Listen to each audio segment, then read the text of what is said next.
Bonjour,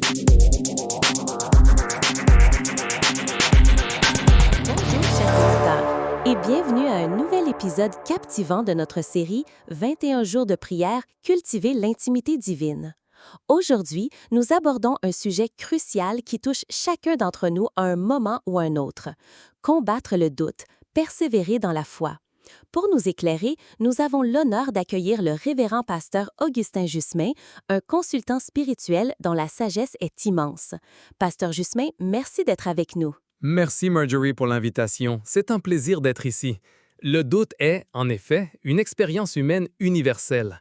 Il ne signifie pas un manque de foi, mais plutôt une question, une hésitation qui peut surgir même dans les cœurs les plus fidèles.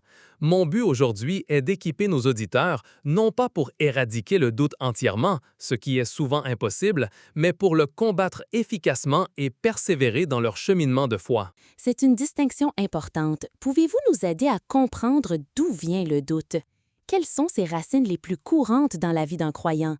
Est-ce que cela vient de nos circonstances, de nos attentes non satisfaites ou d'autres facteurs que nous ignorons peut-être? Absolument, Marjorie. Le doute trouve souvent sa source dans nos circonstances visibles quand on se concentre plus sur ce qui est devant nos yeux que sur la parole de Dieu. Les prières non exaucées ou les promesses qui tardent peuvent aussi semer la graine du doute. La peur, les pensées négatives, le découragement et bien sûr les souffrances et les épreuves de la vie sont des terrains fertiles. Il est crucial de distinguer le doute, une interrogation, de l'incrédulité qui est un refus délibéré. Dieu comprend nos doutes. Pensons à Pierre marchant sur l'eau ou même Abraham. Ces exemples bibliques sont très pertinents.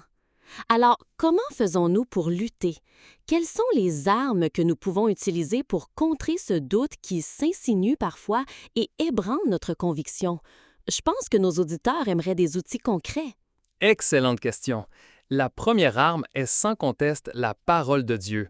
La foi vient de ce que l'on entend de la parole. Romains 10-17. Méditer et déclarer les promesses divines est un puissant antidote. Ensuite, la prière avec foi est essentielle. Bien que Jacques 1,6 nous exhorte à prier sans douter, il est aussi permis d'apporter nos doutes à Dieu. La persévérance, c'est comme un muscle. La foi doit être exercée. Ne jamais abandonner, même quand tout semble flou. Dieu honore une foi soutenue.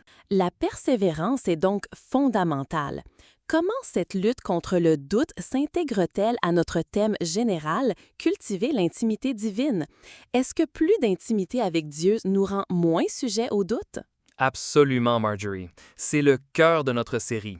Passer du temps en sa présence, écouter sa parole, approfondir notre compréhension de son caractère, son amour, sa patience, sa fidélité, transforme nos pensées et nos perspectives.